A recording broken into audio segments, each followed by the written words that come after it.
येन चराचरं तत्पदं दर्शितं येन तस्मै श्री गुरुवे नमः। ध्यान मूलं गुरुर्मूर्ति, पूजा मूलं गुरुपदं, मंत्र मूलं गुरुर्वाक्यम, मोक्ष मूलम गुरु कृपा। बोलिए प्रेम से श्री सद्गुरु महाराज की जय। श्री सद्गुरु महाराज की जय। श्री सद्गुरु महाराज की जय।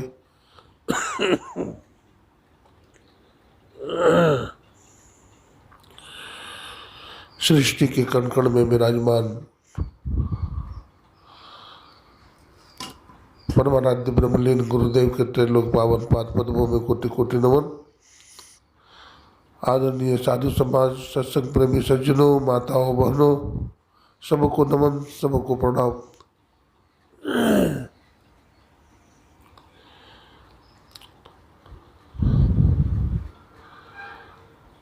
अभी आप लोगों ने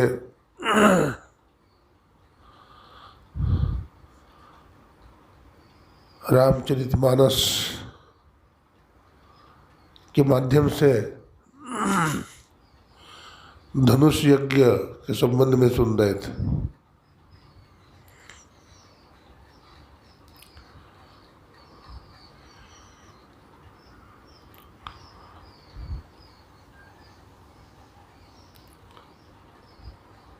यज्ञ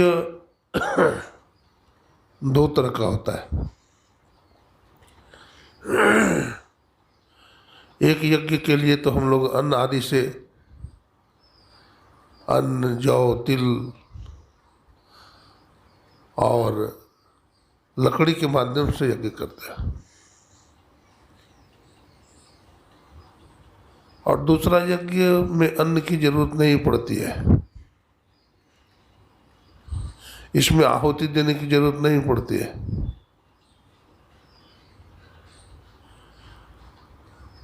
यहाँ यज्ञशाला बना हुआ है, वैदिक मंत्र, संतवाणी यही आहुति है, और हमारे कान ही वो हवन कुंड है। तो इस प्रकार का जो यज्ञ है, इसको ज्ञान यज्ञ कहा भगवान ने।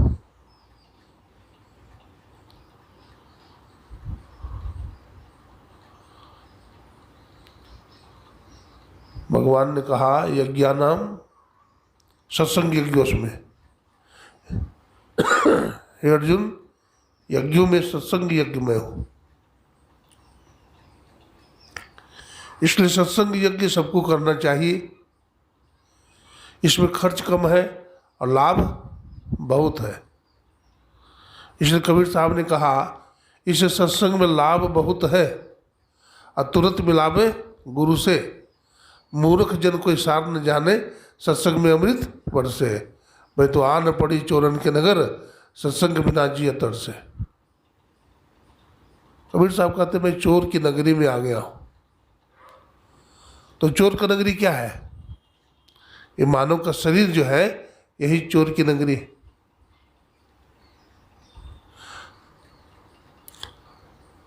तो इस नगरी में चोर तो दिखता नहीं है। चोर है लेकिन चोर दिखता नहीं है, क्योंकि चोर अगर दिखे, चोर को देखना चाहते हैं तो अंधकार में नहीं दिखेगा। कहाँ दिखेगा? प्रकाश में दिखेगा।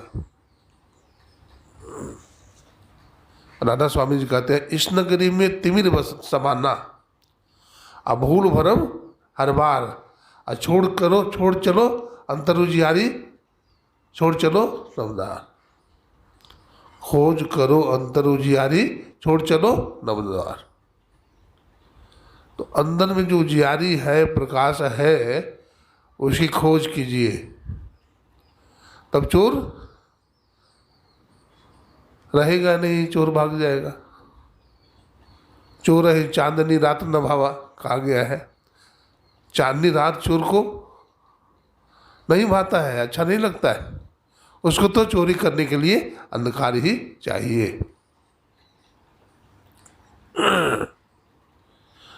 तो हम अंधकार से घिरे हुए हैं, अज्ञान से घिरे हुए हैं। हमारी यात्रा कैसे शुरू होगी? जब तक संत सदगुरु के शरण में नहीं जाएंगे, उनसे दीक्षा ग्रहण नहीं करेंगे, ध्यान साधना नहीं सीखेंगे, तब तक हम अंधकार मंडल में ही भटकते रहेंगे। इसलिए गुरु की बड़ी महत्ता है। गोस्वामी जी कहा, गुरु बिन भव निधि तरय न कोई, जो बिरंची संकर्षम होई। गुरु के बिना भवसागर कोई पार नहीं हो सकता है।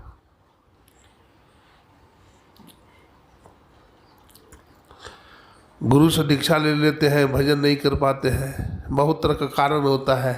किसी के शरीर में रोग है, बीमारी है, तो बैठ नहीं सकता। किसी को काम क्रोध लोभ मोह सताते हैं, इसके कारण वो भी सत्संग में भजन में नहीं बैठ सकता है। तो बैठता कौन है? जिस पर गुरु की कृपा हो जाती है। जो सत्संग को अच्छा ढंग से समझता है और समझ करके उस पर चलने का कोशिश करता है, वो आगे बढ़ जाता है।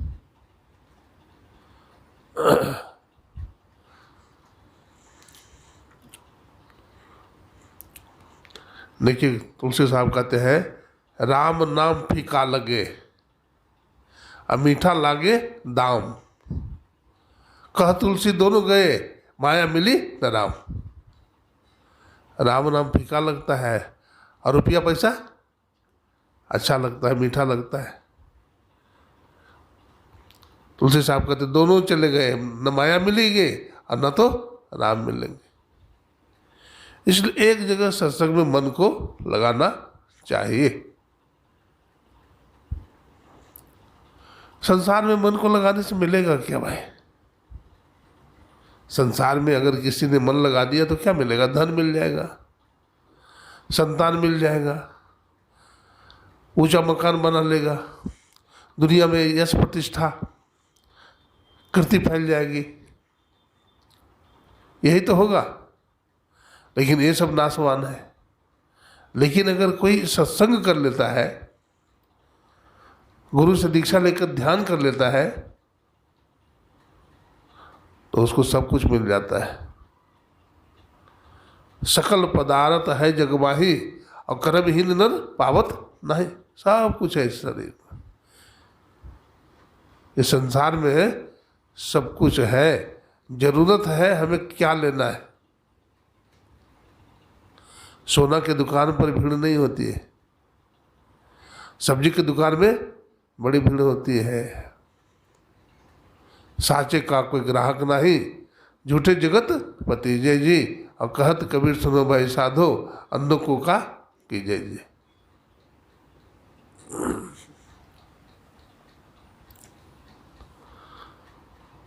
तो हमारा मन जो बिखरा हुआ है संसार में, हमारा मन जो संसार में लगा हुआ है, संत ध्यान करने की जो युक्ति बताते हैं, ध्यान करने की युक्ति हम समझ नहीं पाते हैं बढ़िया से। अभी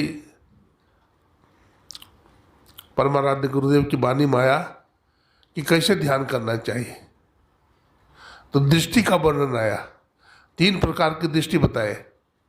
पहला प्रकार की दृष्टि अमा दृष्टि, और दूसरी प्रकार की दृष्टि प्रतिपदा दृष्टि, और तीसरी दृष्टि पूर्णिमा दृष्टि। तो अमा दृष्टि का मतलब क्या? पूरी आंख बंद करके देखना, ये अमा दृष्टि है। तो आप कहेंगे कि अमा दृष्टि से ध्यान करना चाहिए। हाँ, अमा दृष्टि से ध्यान करना चाहिए। क्यों? क्योंकि अमा दृष्टि से ध्यान करेंगे तो आंख पर जोर नहीं लगेगा, आंख खराब कभी नहीं होगी। इसलिए ध्यान करने के लिए अमा दृष्टि है। आप देखेंगे भगवान बुद्ध को, भगवान महावीर को, संत कबीर साहब को, भगवान श्री कृष्ण को, भगवान श्री राम को, तो सब अमा दृष्टि से ध्यान कर रहे हैं। और दूसरी प्रकार की दृष्टि है प्रतिपदा दृष्टि। आधी आंख बंद करके और आधी आंख खोल करके देखना, ये प्रतिपदा दृष्टि। इस पर आंख पर बहुत जोर लगता है और आंख खराब होने का डर रहता है। लेकिन कोई कोई लोग करते हैं इस प्रकार का भी ध्यान, कोई कोई आधा आंख खोल करके आधा बंद करके भी करते हैं। और तीसरी प्रकार की दृष्टि है पूर्णिमा दृष्टि। इसमें पूरी आंख खोल करके ध्यान करते हैं, लेकिन ये सापद नहीं है, निरापद।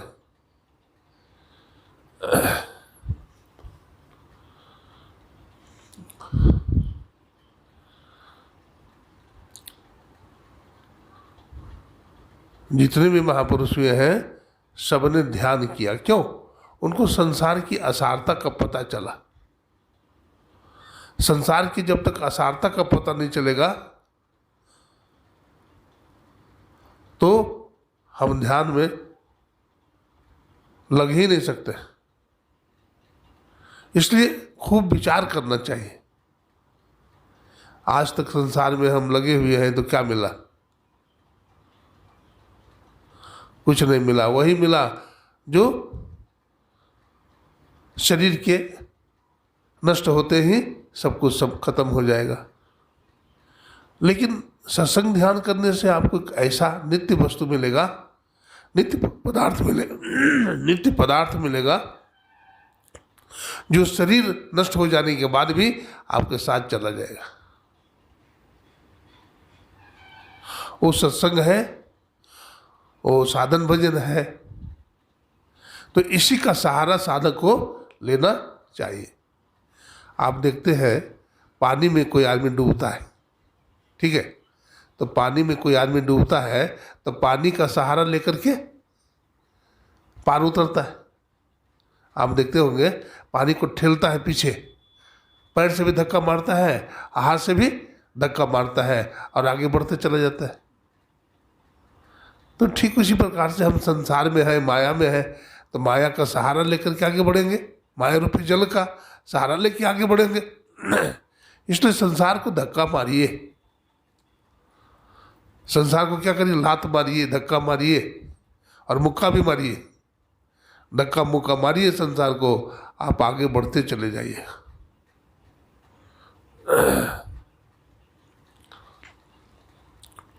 तो इसमें अभ्यास की जरूरत है। अपने देश में एक राजा हुए, उनका नाम था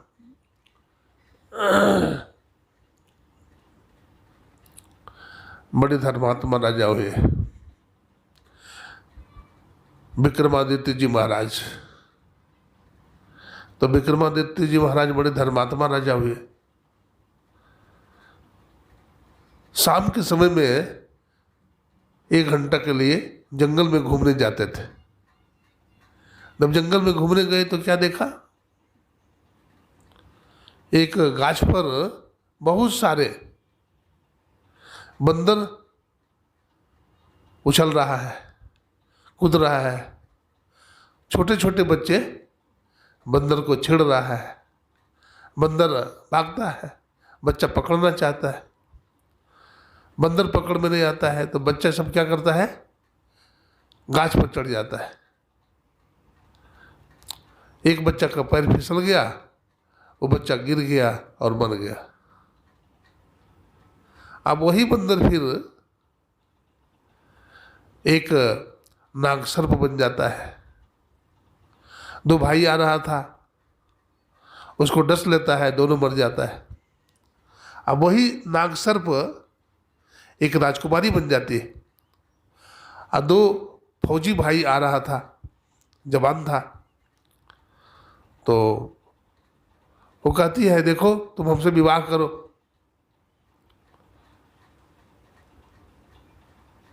बड़ा भाई से कहा,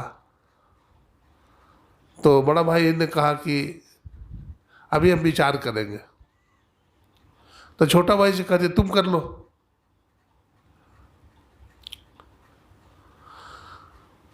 तो छोटा भाई कहता नहीं, बड़ा भाई का विवाह पहले होना चाहिए। बड़ा भाई से ही विवाह करो तुम। अब इधर विवाह का सामान लाने के लिए चला गया बड़ा भाई, और लेकर के सामान आया तो ये अपना कपड़ा वपड़ा फाड़ ली और कहते देखो हमको छेड़ा है, ये हमसे विवाह करना चाहता है। दोनों भाई को गुस्सा आया, तलवार निकाल लिया और दोनों एक दूसरे को सिर उड़ा दिया, मर गया दोनों भाई। अब वो राजकुमारी बन गई। अब वही राजकुमारी ज्योतिषी बन जाता है। विक्रमादित्य जी महाराज उसको देखे तो पूछते हैं, महाराज आपको हम प्रणाम करते हैं, आप कौन हैं? बहुत देर से आपका नाटक हम देख रहे हैं, आप कौन हैं? तो काल बोलता है, हे विक्रमादित्य तूने मुझे पहचान लिया है, तू धर्मात्मा। मैं तुमको सही बताता हूँ, हमको जानना चाहते हो तो मैं काल हूँ। जिसको जिस विधि जाना होता है वैसा रूप बना करके हम उसको क्या करते हैं, लेकर चले जाते हैं। तो ये काल है ना। काल कर्म स्वभाव गुण घेरा। जीव बंधन में है। किसके बंधन में है? काल, कर्म और स्वभाव। तो इन तीनों बंधन से जब हम ऊपर उठेंगे, अंधकार प्रकाश और शब्द, ये जो पर्दा है इसको पार करेंगे, तब हम निःशब्द मंडल में जाएंगे। और निःशब्दम परमम पदम, वो परम पद है। इसी के लिए ध्यान की जरूरत है, सत्संग की जरूरत है। अगर ध्यान सत्संग हम करते रहेंगे तो एक न एक दिन हम साधना में सफल हो जाएंगे, हमारा परम कल्याण हो जाएगा। इन्हीं शब्दों के साथ बोलिए प्रेम से, श्री सद्गुरु महाराज की जय।